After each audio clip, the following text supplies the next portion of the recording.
प्रिय बच्चों, आज हम पाठ 2 का अध्ययन करेंगे। अभ्यासः एव परमो गुरुः। अभ्यासः अभ्यास, परिश्रम, प्रयास, कोशिश। एव ही परमः सबसे बड़ा गुरु है। अभ्यास ही सबसे बड़ा गुरु है। अभ्यासः एव परमो गुरु। अभ्यास ही सबसे बड़ा गुरु है।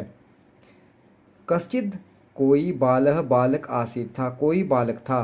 सः वह बंग प्रदेशे, बंगाल प्रदेश के एकस्मिन् एक विद्यालय में पठति स्म, पढ़ता था। वह बंगाल प्रदेश के एक विद्यालय में पढ़ता था। सः वह अतीब बहुत जिज्ञासु, जानने का इच्छुक आसीत् था। वह बहुत जिज्ञासु था, वह बहुत जानने का इच्छुक था। परंतु वह पढ़ने में कुशल नहीं आसीत् था। परंतु वह पढ़ने में कुशल नहीं था। सः वह यत् पठति, जो पढ़ता, तत् वह विस्मरति स्म, भूल जाता था। वह जो पढ़ता वह भूल जाता था। सहपाठिनः सहपाठी तस्य, उसका उपहास मजाक कुर्वन्ति स्म, करते थे। सहपाठी उसका उपहास करते थे। सह चिंतयति, वह सोचता है। किम अहम, क्या मैं मूर्ख अस्मि, मूर्ख हूँ। वह सोचता है क्या मैं मूर्ख हूँ। किम, क्या मम, मेरे भाग्य में विद्या नास्ति, विद्या नहीं है। क्या मेरे भाग्य में विद्या नहीं है। परंतु अहम तु, परंतु मैं तो पठितुम, पढ़ना इच्छामि, चाहता हूँ। परंतु मैं तो पढ़ना चाहता हूँ। तदा, तब, किम, क्या, कर्तव्यम, करना चाहिए। तदा किम कर्तव्यम, तब क्या करना चाहिए। एकदा, एक बार, सह उसने, मार्गे, रास्ते में, एकम, एक, कूपम, कुआं, अपश्य, देखा। एक बार उसने रास्ते में एक कुआं देखा। कूपस्य ऊपरी, कुएं के ऊपर, एक घटः, घड़ा आसीत् था। कूपस्य ऊपरी एक घटः आसीत्, कुएं के ऊपर एक घड़ा था। सह उसने, घटस्य अधः, घड़े के नीचे, एकम, एक, गर्तम, गड्ढा, अपश्य, देखा। उसने घड़े के नीचे एक गड्ढा देखा। सह अचिंतयत, उसने सोचा। इमम, इस सुंदरम, सुंदर, गर्तम, गड्ढे को, कह, किसने, निर्मितवान, बनाया। उसने सोचा, इस सुंदर गड्ढे को किसने बनाया। सह उसने, मातरम, माता से, अपृच्छत, पूछा। उसने माता से पूछा, उसने माता को पूछा। माता, अहम, मैंने, कूपे, कुएं पर, घटस्य अधः, घड़े के नीचे, एकम, एक, गर्तम, गड्ढा, अपश्यम, देखा। उसने माता को पूछा। माता, मैंने कुएं पर, घड़े के नीचे एक गड्ढा देखा। तम, उस गर्तम, गड्ढे को, कह, किसने, निर्मितवान, बनाया। उस गड्ढे को किसने बनाया। माता अवदत, माता बोली। पुत्र, प्रतिदिन, भूयो भूयः, बार बार, घटस्थापनेन, घड़ा रखने से, सह वह गर्तः, गड्ढा, निर्मितवान, बन गया।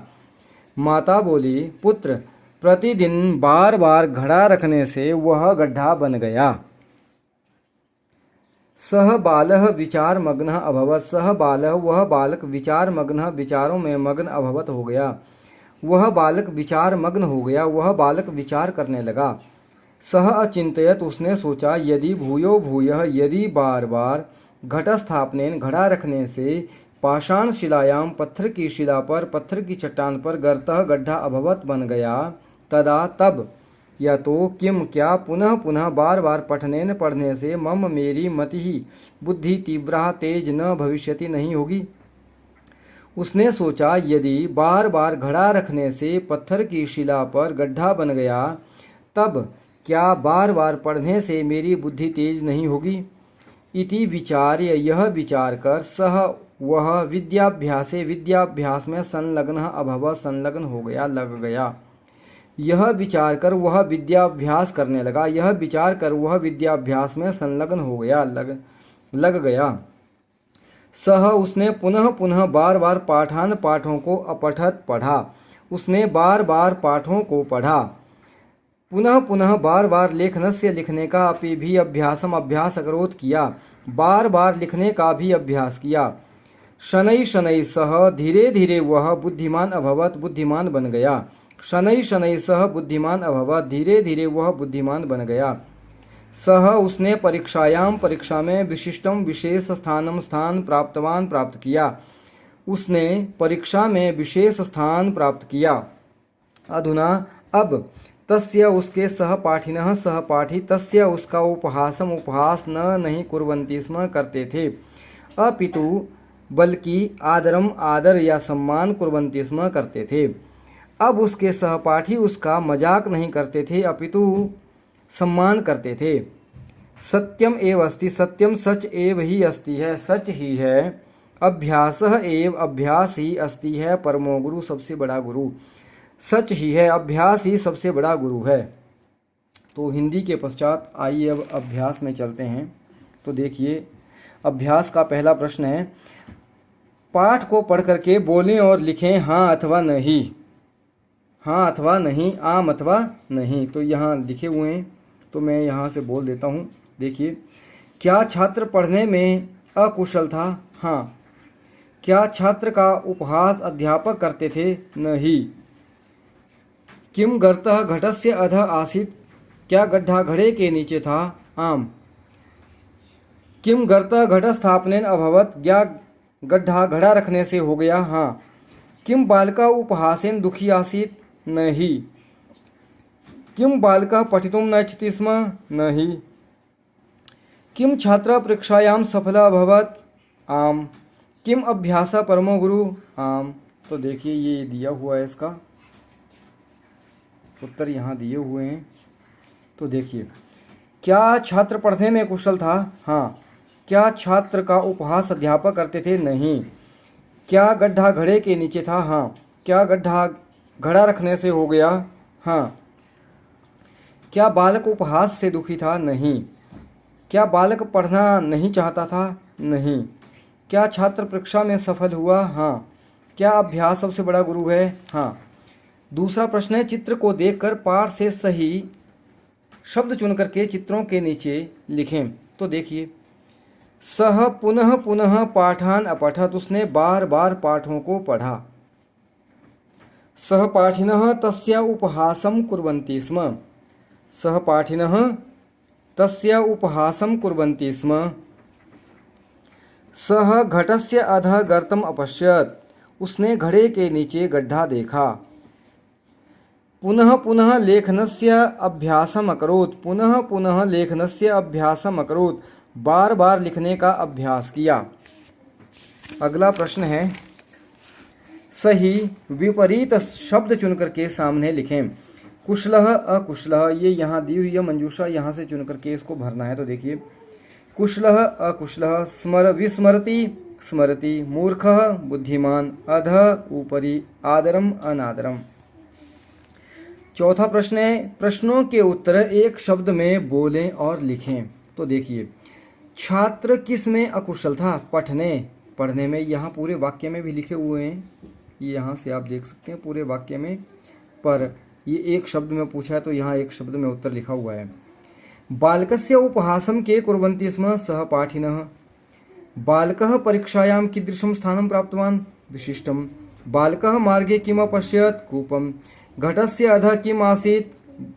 गर्तं। परमः गुरु कः अस्ति? अभ्यासः। अगला प्रश्न है, इन प्रश्नों के उत्तर पूरे वाक्य में बोलें और लिखें। तो देखिए, विद्यालय में कैसा छात्र था? विद्यालये पठने अकुशलः छात्रः आसीत्। विद्यालये पठने अकुशलः छात्रः आसीत्। उपहास के कारण छात्र किम चिंत्यति स्म? क्या सोचता था? उपहास के कारण छात्र क्या सोचता था? उपहास कारणात् छात्रः चिंत्यति स्म किम अहम मूर्खः अस्मि, किम मम भाग्ये विद्या नास्ति। गर्तं दृष्ट्वा छात्रः किम अचिन्तयत्? गड्ढे को देखकर छात्र ने क्या सोचा? गर्तं दृष्ट्वा छात्रः अचिन्तयत् इमं सुंदरं गर्तं कः निर्मितवान्। माता किम उत्तरम् अयच्छत्? माता ने क्या उत्तर दिया? माता उत्तरम् अयच्छत् पुत्र प्रतिदिनं भूयो भूयः घटस्थापनेन स गर्तः निर्मितः। माता उत्तरम् अयच्छत् पुत्र भूयो भूयः घटस्थापनेन स गर्तः निर्मितः। मातुः उत्तरं श्रुत्वा छात्र किम अचिन्तयत्? माता के उत्तर को सुनकर छात्र ने क्या सोचा? छात्रः अचिन्तयत् यदि भूयो भूयः घटस्थापनेन पाषाणशिलायां गर्तः अभवत् तदा किं पुनः पुनः पठनेन मम मतिः तीव्रा न भविष्यति। छात्र ने सोचा, यदि बार बार घड़ा रखने से पत्थर की शिला पर गड्ढा बन गया तब क्या बार बार पढ़ने से मेरी बुद्धि तीव्र नहीं होगी, तेज नहीं होगी? अगला प्रश्न है, देखिए प्रश्न निर्माण है। मोटे शब्दों के स्थान पर प्रश्नवाचक शब्द चुन करके प्रश्न निर्माण करें। ये यहाँ दिए हुए हैं प्रश्नवाचक शब्द, यहाँ से हमने चुन करके यहाँ लिखना है और प्रश्न सूचक चिन्ह लगाने हैं। अंत में लगे हुए हैं, लगाने की आवश्यकता नहीं है। तो देखिए, छात्रः मूर्ख आसीत्, कः मूर्ख आसीत्? छात्रः कूपम अपश्यत्, छात्रः कम अपश्यत्। कूपम कम, छात्रः कः? छात्रः मात्रम अपृच्छत्, छात्रः काम अपृच्छत्। अब यहाँ पर काम जो है मात्रम स्त्रीलिंग है, इसलिए काम आया। घटस्य अधः एक गर्त आसीत्, घटकस्य अधः एक गर्त आसीत्। उपहास कारणात् छात्र दुखी आसीत्, कस्मात् कारणात् छात्र दुखी आसीत्। बालकः विचारमग्न अभवत्, कः विचारमग्नः अभवत्? अगला प्रश्न है, नीचे लिखे हुए वाक्यों को कहानी के क्रमानुसार लिखें। तो देखिए, पहला है, बंग प्रदेशे एक पठने अकुशल छात्र आसीत्, सः यत् पठति तत् विस्मरति स्म। एकदा स मार्गे कूपस्य समीपे एकं गर्तम् अपश्यत्, गर्तः प्रतिदिन घटस्थापनेन निर्मितः अभवत्, एवं मे पुनः पुनः पठनेन तस्य मति तीव्रा भवति। अगला प्रश्न है कि बोले कि आप सब ने पाठ में पढ़ा कि पढ़ने में अकुशल एक बालक बार बार पढ़ने और लिखने का अभ्यास करने से बुद्धिमान बन गया और उसने परीक्षा में विशेष स्थान प्राप्त किया। अब विचार करें और लिखें कि आप योग्यता प्राप्त करने के लिए क्या क्या करते हैं। परिश्रम करते हैं। देखो, पेपरों में अभी पेपर आएंगे, एग्ज़ाम आएंगे, तो एग्ज़ाम में हम लोग बहुत मेहनत करते हैं, या कोई भी काम है तो पाठ को याद करने के लिए परिश्रम करते हैं, और जो परिश्रम करते हैं सफलता उन्हीं को मिलती है। 100 में से 100 उसी बच्चे के आते हैं जो परिश्रम करता है, और जो परिश्रम नहीं करता है उसके नंबर नहीं आते हैं। तो अब गतिविधि देखिए, अभ्यास का महत्व। इस विषय को आधार मान करके सूक्तियों का संकलन करें। तो यहाँ सूक्तियाँ लिखनी है, लेकिन यहाँ पर ये 5 वाक्य लिख दिए हैं सूक्तियाँ। जैसे आप उद्यमेन ही सिद्ध्यन्ति कार्याणि न मनोरथ, ऐसी सूक्तियाँ लिख सकते हैं। अभ्यासेन सर्वम सिद्ध्यति, अभ्यास से सब सिद्ध होता है। मानव अभ्यासेन कुशल भवति, मनुष्य अभ्यास से कुशल होता है। अभ्यासेन उन्नति भवति, अभ्यास से उन्नति होती है। अभ्यास उत्तम शिक्षक अस्ति, अभ्यास उत्तम शिक्षक है। अभ्यासेन बुद्धि तीव्रा भवति, अभ्यास से बुद्धि तेज होती है। तब पाठ के व्याकरण में आइए। देखिए, अव्यय शब्द दिए हुए हैं। अव्यय का अर्थ है जो व्यय नहीं होते हैं, जो खर्च नहीं होते हैं। जो शब्द किसी भी काल में, किसी भी पुरुष में, किसी भी वचन में अपने आप को परिवर्तित नहीं करते हैं, उन्हें हम अव्यय शब्द कहते हैं। जैसे देखिए, इस पाठ में आए हुए निम्नलिखित शब्दों को देखें और पढ़ें। उदाहरण के अनुसार रिक्त स्थानों में लिखें। इनके अर्थ भी दिए हुए हैं। देखिए, ये न को न, किंतु को किंतु, एकदा एक बार, अधः नीचे, यदि अगर, भूयो भूय बार बार, तदा तब, पुनः बार बार, अपि भी, शनैः शनैः, धीरे धीरे, अधुना अब, अपितु अगर, एव ही। अब बोल रहा है कि ये शब्द अव्यय शब्द कहे जाते हैं। इनके भिन्न भिन्न रूप नहीं होते हैं। ये विभिन्न विभक्तियों में, वचनों में, लिंगों में, पुरुषों में और कालों में हमेशा एक समान रहते हैं। ये अनेक शब्द हैं, कुछ यहाँ पर लिखे हुए हैं, इनमें कोई परिवर्तन नहीं होता। जैसे हम बालक को ले लेते हैं तो बालक से बालिका बन जाएगा, बालक से बालकों बन जाएगा, बालक से बालकपन बन जाएगा। लेकिन अगर मैं बोलूँ नीचे, अधः या नीचे, नीचे से कुछ नहीं होगा, इसमें परिवर्तन नहीं होगा। किसी भी समय काल में किसी भी तरह का कोई परिवर्तन नहीं होगा, इसलिए इनको अव्यय शब्द बोलते हैं। तो देखिए, अत्र यहाँ, तत्र वहाँ, यत्र जहाँ, कुत्र कहाँ, यदा जब, तदा तब, कदा कब, किमर्थम क्यों या किस लिए, च और, कथम कैसे, अद्य आज, श्व अगला कल, ह्य पिछला कल। फिर आगे देखिए, कुछ इसका अभ्यास दिया हुआ है। बोल रहा है कि अब कुछ वाक्य बनाएं। तालिका में से ये तालिका दी हुई है, यहाँ से हमने कुछ वाक्य बनाने हैं। तो देखिए, ताहा अपि पठन्ति, वे सब भी पढ़ती हैं। पहला वाक्य दे रखा है, त्वम कदा पठसि, तुम कब पढ़ते हो। अहम कुत्र पठामि, मैं कहाँ पढ़ता हूँ। सह या सा कथम पठति, वह कैसे पढ़ता है, वह कैसे पढ़ती है। यूयम किमर्थम पठ, तुम सब किस लिए पढ़ते हो। वयम अपि पठामः, हम सब भी पढ़ते हैं। ते कुत्र पठन्ति, वे सब कहाँ पढ़ते हैं। अब बोल रहा है कि मंजूषा में से सही अव्यय शब्द चुन करके रिक्त स्थानों की पूर्ति करें। ये मंजूषा दी हुई है, यहाँ से हमने क्या करना है, इनको भरना है। देखिए, एकदा एकदा ते जंतुशालाम अगच्छन्, एक बार वे चिड़ियाघर गए। कच्छपः शनैः शनैः चलति, कछुआ धीरे धीरे चलता है। लोके सत्यमेव जयते, लोक संसार में सत्य की ही जीत होती है। बालः पुनः पुनः पठनस्य अभ्यासम् अकरोत्, बालक ने बार बार पढ़ने का अभ्यास किया। श्वः मम परीक्षा भविष्यति, कल मेरी परीक्षा होगी। यदा वर्षा भवति तदा मयूरः नृत्यति, जब वर्षा होती है तब मोर नाचता है। रामेण सह सीता अपि वनम अगच्छत्, राम के साथ सीता भी वन को गई।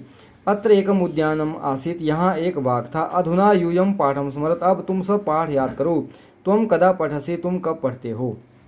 अब आइए अगला व्याकरण का प्रश्न है उपसर्ग।